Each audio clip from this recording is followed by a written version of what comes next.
Welcome back to Tampa, and joining us now live after things have quieted down here in Tampa is Senator Dan Patrick. Good to have you here. Good to be here, Paul. Give me your impression first of Paul Ryan's speech. I thought it was a great speech delivered in a way that most politicians don't normally speak. It was calm, confident, made his point, and inspired people by having a lower tone than many speakers. I thought it was the best speech of the convention. I agree best with you. Speech of the convention. It was interesting also just how he brought in his family. Is very Yes. very nice moments. Let's talk education. Yes. Interim committee that you're on, Vouchers is coming up. Talk about what's going on.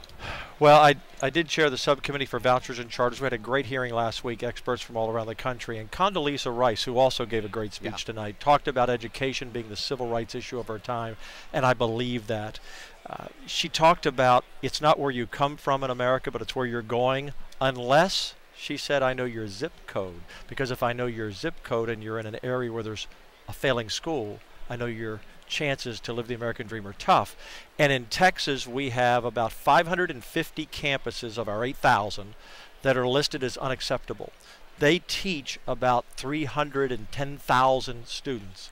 So out of our 5 million students in Texas, we have about 300,000 in unacceptable, unperforming schools.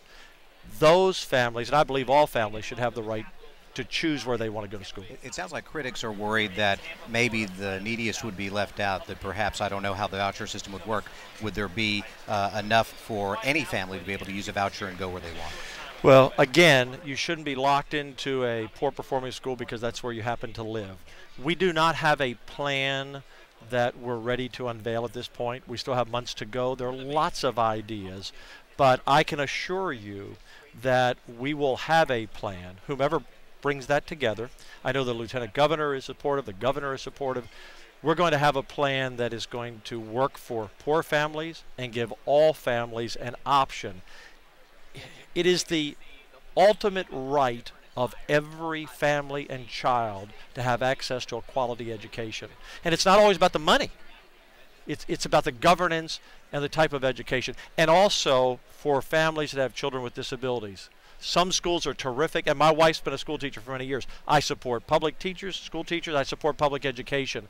But we just have some schools that don't get the job done, and no child, whether they're disabled, whether they're just simply behind, who want to have a bright future should be locked into that school through no fault of their own. And real quick, maybe 30 seconds or less, other things are on the table, perhaps charter schools? Well, charter schools, I've passed that bill twice out of the Senate. It has not passed out of the House. This year, we're going to make that happen.